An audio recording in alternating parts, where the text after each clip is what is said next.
Welcome. I was just told it's 10:01. Sorry, we're 1 minute late. This is Kat Trelinos. And if we haven't met, I am the president, CEO, and visionary of Kat's Home Chat, as well as Tada by Kat, Next Level Staging and Design. And we welcome you today. On today's episode, I'm so super excited to have a beautiful, wonderful guest. And I'm going to introduce her in a second. But if you've ever homeschooled, if you've ever thought of homeschooling, if you were thrown into homeschooling because of COVID, maybe now you're just partially homeschooling, or you know somebody, you want to watch this episode. It's going to be broadcast in 48 hours on YouTube, so you can post questions on YouTube. You can post questions here if you see it. Share it with someone who needs to know, and we are happy to be able to share with you and enrich lives today. Without further ado, I'm going to introduce my beautiful guest, Jen, who happens to be my beautiful daughter-in-law and mother of my 3 grandchildren as well. And I'm not going to steal your thunder, Jen. Tell the viewers out there a little bit about you, how you got into the education business. What kind of was your driving factor or passion to want to go and get your master's in education and teach in the school system for 5 years? And then, of course, we're going to segue into the homeschooling that you've done for many, many, many years. So welcome, and you've got the mic. Hi. I think schooling or teaching was something that I've always wanted to do. In fact, my mom found a journal of mine from when I was like 9 years old, and I wrote that I wanted to be a teacher when I grew up. Yeah, so it's definitely something that I always wanted to do. I was an older sister, and so of course we played school at home, and I loved being with kids. I love working with kids. I love the art of teaching somebody something new, and that kind of that was a no-brainer for me. I went to school intending on being a teacher. So I got my undergraduate in sociology at UCSB, and then I transitioned into their master's and credential program there. Yes. In fact, you were accepted in a speed program, right? Or in advance. Yes. Yeah. Yes. So I think she's pretty smart, guys. So.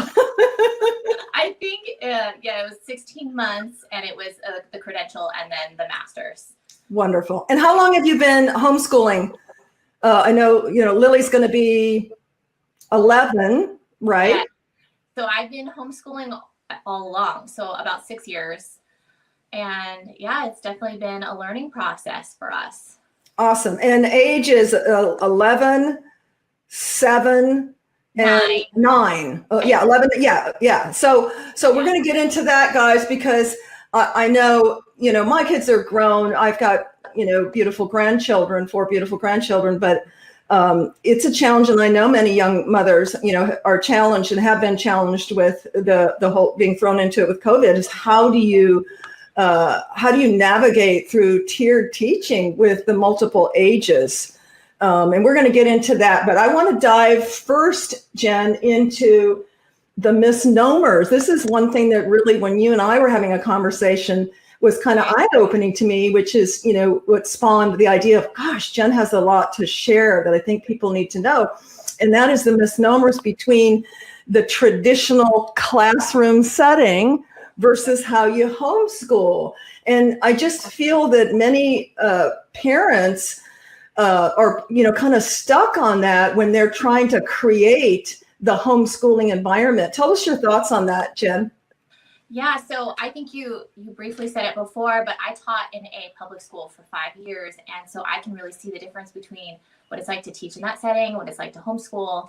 And we heard it early on that homeschool isn't schooling at home, or isn't the classroom at home. And there's such a difference there. And so I think that's a huge misnomer, is that you feel like you have to set up this classroom, or you need tons of space. And really, you just need a seat and a surface and, some of your curriculum, pencil and paper. And that's really all you need to homeschool.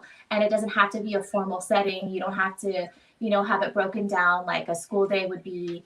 And in that way, it doesn't take as long. So we can be done with school in 4 hours. And when they were younger, we were done with school far less time.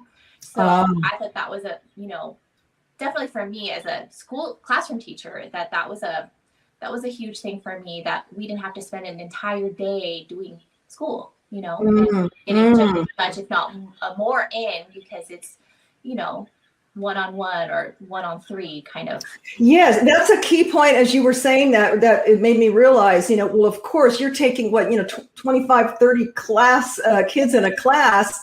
Totally. It's going to take exponentially longer. So now you've got one-on-one, one-on-three, Totally. even if they are varying ages. That coupled with, I want to talk a little bit about, yes, there's tools, there's online digital tools, and no matter where you're watching in the world, in the country, they source and give you some curriculum online, right? But I love the fact that, talk a little bit about how school outside the classroom, like where you take the kids out and identify nature, or that's teaching, that's hands-on teaching, right?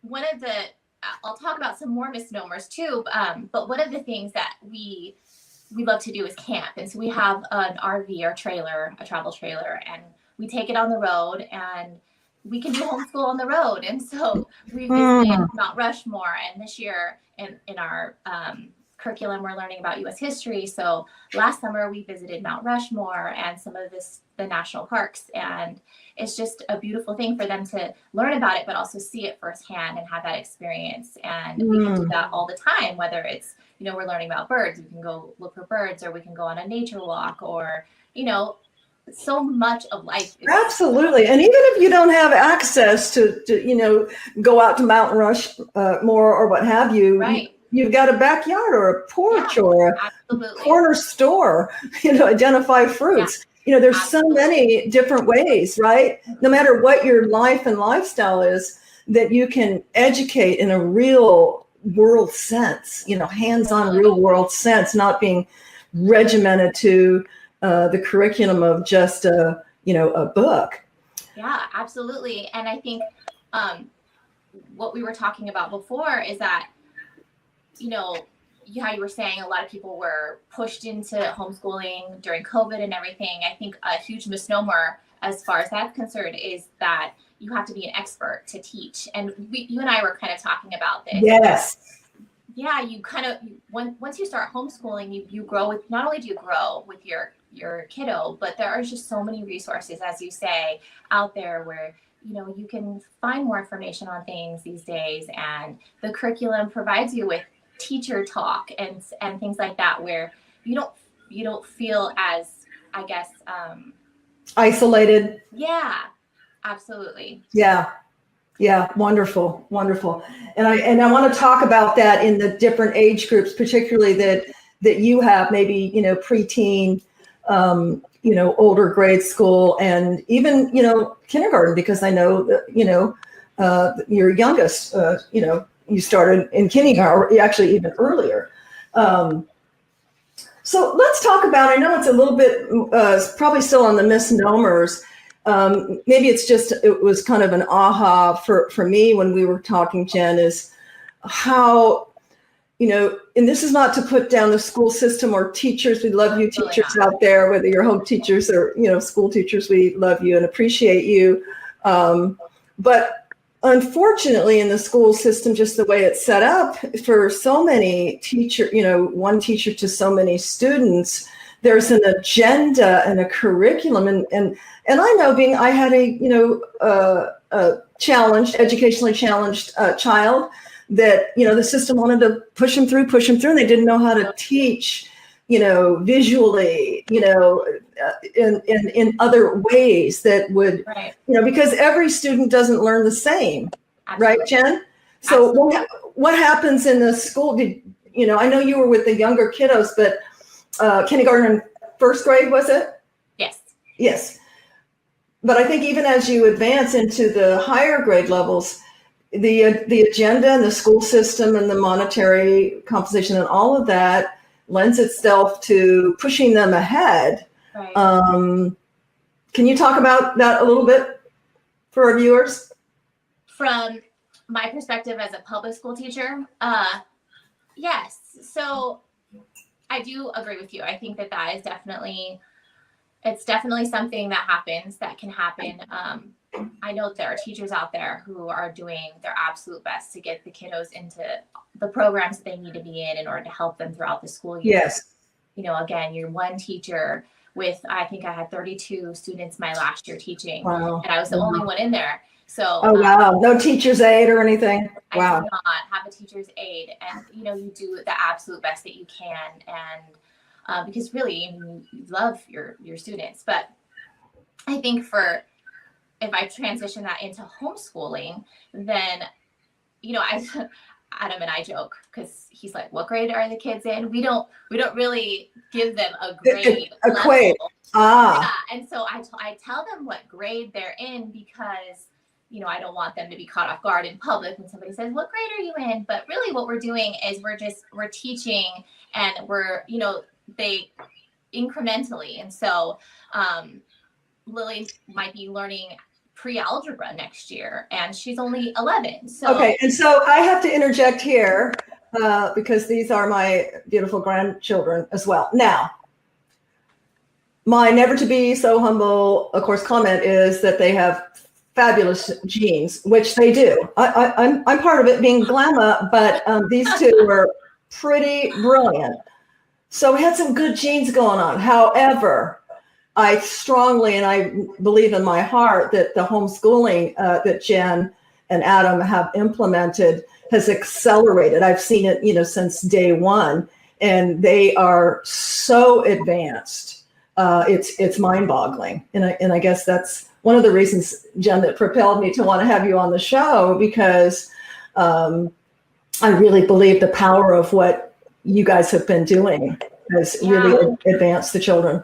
It's kind of that slow and steady wins the race, you know, where oh my gosh, we just watched Zig Ziglar. Yeah, it's the steps to success, not the elevator. Slow and steady. I love it. Yeah, that's exactly it. And what I was going to say is that it doesn't seem scary, you know. She doesn't know she's going to be doing pre-algebra next year, or possibly doing pre-algebra next year, but it's that she's just been learning along the way, and we've been kind of learning with her, and or being reminded of things with her, and with all of the kids, you know. And it's fun for us as well. I say us because my husband Adam, he you know, he'll help, and he does the math, he grades the math, and things like that. It's our whole family's involved in this. Okay, so and I want to stop you right there, because I know, you know, I've tried to look at the new math, you know, with my granddaughter Tanya and Elizabeth. You know, I'm like, right, wow, you know. So if you're like me and others, and you know, you don't have a support system that can kind of fill in that gap of maybe that's your weaker spot now. Again, you know, where would you go? Where would you go, Jen? If, let's say, you didn't have, you know, a support system, where would you go when your mind starts getting pickled over new math, let alone pre-algebra? Right. So for us, we have a curriculum. So I have a teacher's handbook that I can look in, and I can learn more about things that I might not know. You can go to the curriculum webpage and, you know, ask them questions. Most of these curriculum companies are small, and you can get an email from them. Oh, nice. And nice. You know, so in case folks don't know, Jen, what that is, and again, you know, maybe I'm asking questions that don't make sense because I don't homeschool, but is that a generic, not just a school district? Is there a particular website you would recommend? You said a curriculum website. So that's the beauty. That's another beauty of homeschool, is that you get to choose the curriculum that you want to teach. So Adam and I, we went to a convention, a homeschool convention, and you can take classes and you can learn about different curriculums. And then they have a huge showroom of all the different companies and curriculum, not all, but a lot of them. And you just go up to them and you can ask questions and learn more about the curriculum and just see if that's the right fit for you. And that's actually how we found our math. We found our math through one of the classes. We sat through it. He taught the lesson as if he were teaching a student. Wow. And it was very hands-on, and we love that. That was one of the things that we really were looking for with the math, is we wanted to connect it. We wanted a context for what they were doing, and this math really did a great job. We do math UC. What's it called? It's called Math U letter C. UC, Math UC. Okay. So guys, check that out. My son and daughter-in-law, if you can't tell, they're very detailed and they research things to find out, what's a good fit that may or may not be a good fit for you and your family. Now, I'm assuming, Jen, that Math UC, is that a broad platform that you could teach multiple ages in a family? Should you have multiple kids? Yes. So once we decided on that math and once we started it, we loved it. And so it was an easy fit every year or every time they finish, a curriculum year or maybe just that packet, they move on to the next one. And it's pretty simple once you get that kind of established. Wonderful. Mm-hmm. Okay. I don't know if this was on our bullet point, but I know we talked about it conversationally, and I know other folks do that, like, well, wow, how do the kids socialize? How do they get socialized being, and I have to interject right here, having spent some recent time with my grandkids, very blessed to have done so, that they are in such synchronicity. They really are.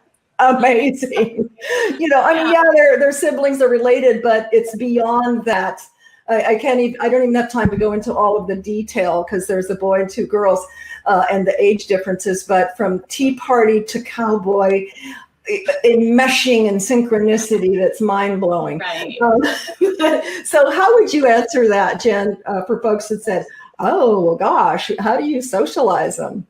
Right. I think, that's definitely under the misnomers is people don't think that honestly, that's one of two main responses that we get when we say that we homeschool is, how do you socialize them? And people are genuinely wanting to know. And I just have to say that they've been in all types of things, whether it was church, Sunday school, and part of, a choir, they have done sports, they've done horseback riding, soon to be karate, music lessons, voice lessons. Exactly, yes. And then they have a bunch of little friends and have over the years. So they get a ton of socialization. And I think it also depends too on what your view of socialization is.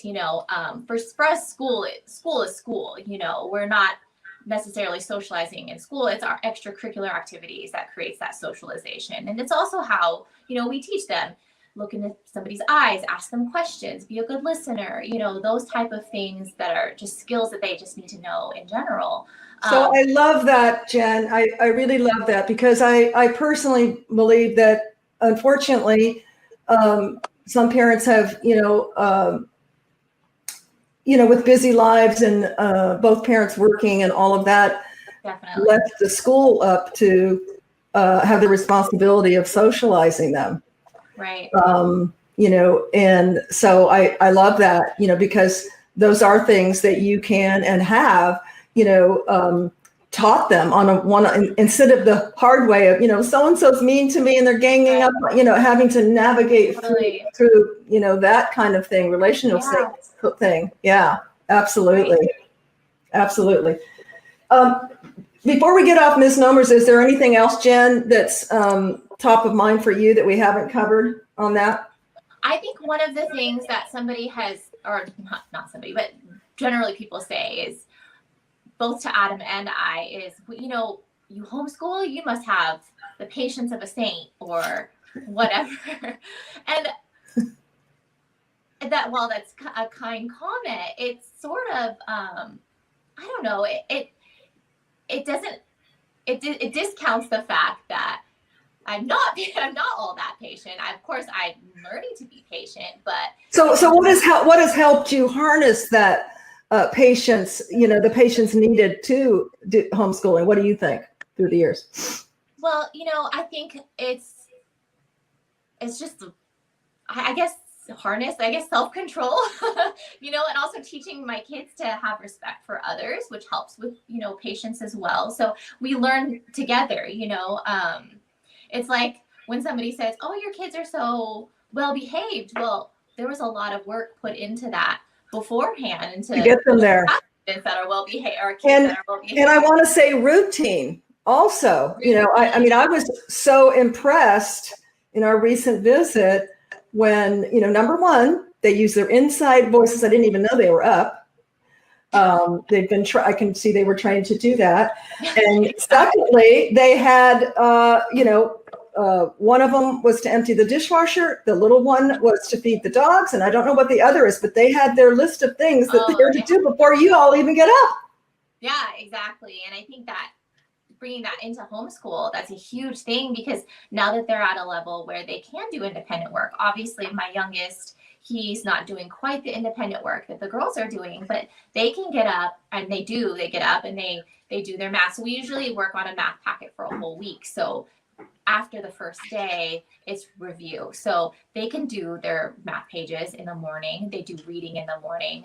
While you're doing something else, or you're organizing for the next. Exactly. While I'm getting ready, or I'm reading myself, or. So teaching them independence, discipline, social skills, all of that I think is critical, as opposed to get in your seat, cheeks in the seat. Yes. You know what I'm saying? Which that's important too, but it's different. And I think just so much richer and broader. But back to the topic of patience of a saint.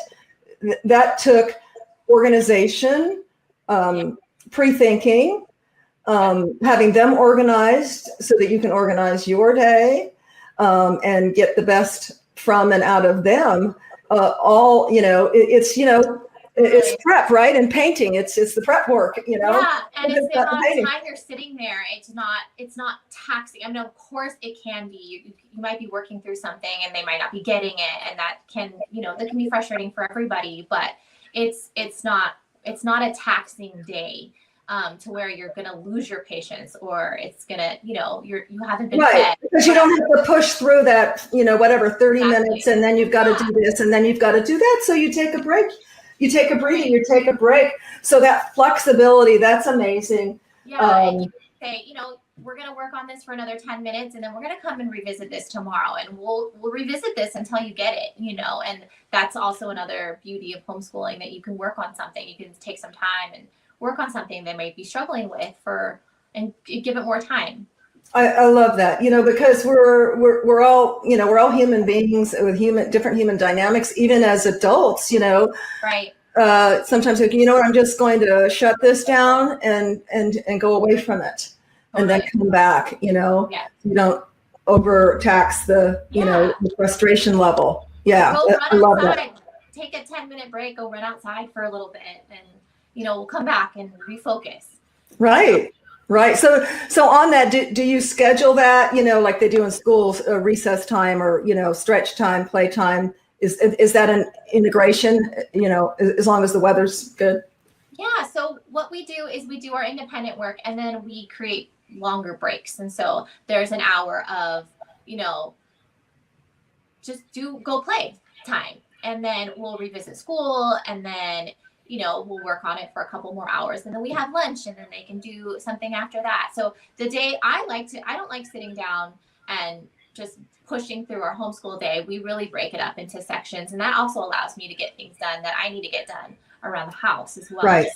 Right. I love that. Yeah. Let's move into tiered age teaching. And I know some of it, is going to kind of cross over to what we've done, but is there anything you want to share in terms of with folks who may have, multiple ages, and what is a couple of tips that you would share with our viewers on how to navigate through, let's say a 5-year-old, a 10-year-old, a 14-year-old? Definitely.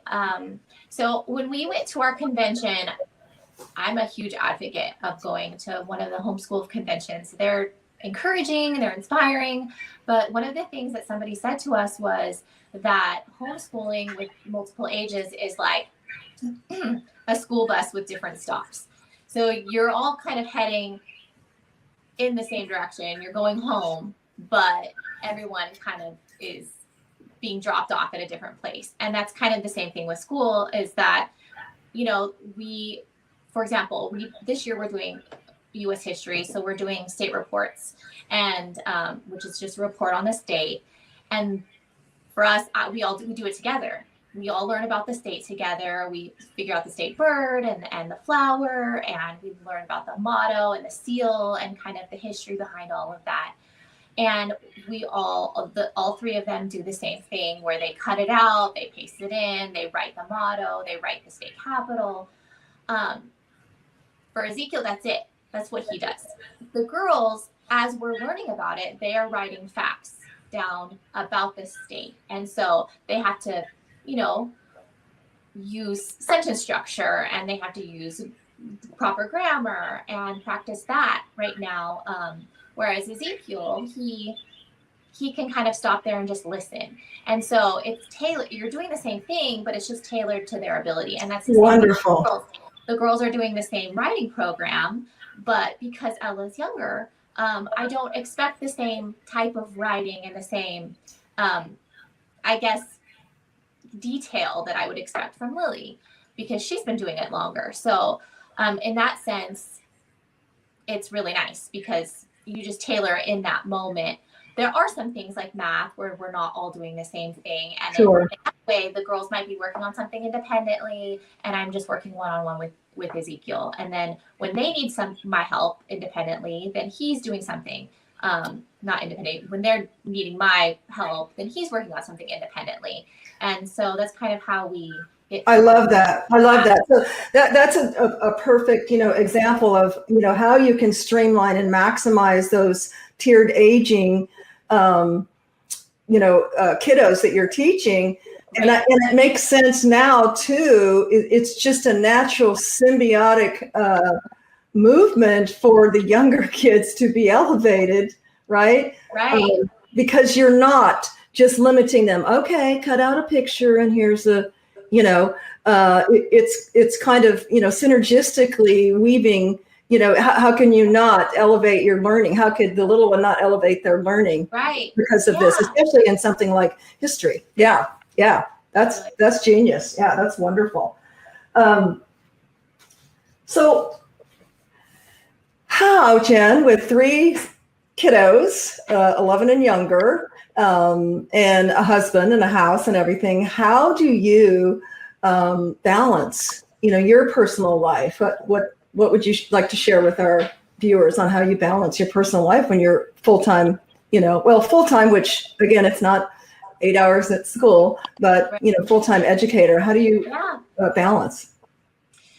Well, I think, like you said before, we definitely have a schedule. We have a routine, and we know what we're doing. I block out. I have I have a plan book right here, and this is the guide for me. We don't necessarily follow it to the T, but I know what we're doing in each day, and it's just a matter of getting those things done. So let's say we have a dentist appointment in the middle of the day, or I have a doctor's appointment in the middle of the day. We can stop doing school because we have a checklist basically, and then we just insert that time in somewhere else. So I love the flexibility of it. Yes. Years ago, Adam knows, I worked for AT&T Corporation, and I worked virtual. And the beauty of that is I could go to a little, Easter parade at their school, or a dress up Halloween or whatever in the middle of the day. I might, just choose to do my Excel report, at 10 o'clock at night, but I could, I could. So it sounds to me like you really can have the best of both worlds because of the flexibility. Absolutely. It's very flexible. And also Adam works from home. So of course that's another added bonus, because I do have the leisure to go out and get things done, and the kids can stay here. And I know that that's not the case for everybody. So I do know that the homeschool community, there are so many things that you can get involved in. This is kind of part of socialization. There are cohorts, there are, you can join Facebook groups and learn about activities that are happening in your community for homeschool students. A lot of colleges put on programs for homeschool students. So I think that there's just so much out there. And once you do meet people in the homeschool community, you can kind of rely on them for help with childcare, or, the people, I've seen tons of people do swaps where, they might have the kids for a couple of hours on a Tuesday, but then in return they take someone else's kids for some time on another day. And so I love that. So guys, if you didn't hear that, because, not everybody has, I raised 3 kids with really no family support. And it's just a super blessing if you do have support. I know you've got your parents, but they're, not close. So that's awesome. Yeah. To get involved with homeschooling groups, local groups, et cetera, and be a resource for each other, to help balance your time. Well, speaking of time, we are right at a little bit 10:32, and what great information. Thank you so much, Jen, for I know you had to get up early where you're at in the country a little bit earlier, and I thank you for that, and thank you for sharing. I know this was not, as you said, in your wheelhouse to be on camera, but I really feel that folks who need to hear this will need to hear this. And I'm so happy that you're able to share and help to enrich, even if it's one person's life. And if you're watching this and you have a need or someone else, please share it and pass it on to someone who could benefit from it. You can go to our YouTube channel, Tada by Kat, TADABYKAT, and there will be a replay. You can post questions. I can't see because we're streaming on 2 sites right now, so I can't see if there are questions, but if there were, we'll go back and address them. And you can also post questions on our YouTube channel. We upload a new guest that has wonderful information to share every week, unless have to do a replay, and then you'll get a repeat. And I just want to tell you, as always, stay positive, stay hopeful, and stay connected. And thank you so much for connecting with me and Jen today. And thank you, Jen, so much for being my guest. It was a privilege and a joy. And we'll see you next week, everybody. Thanks, Jen. See if I can hit the right button here.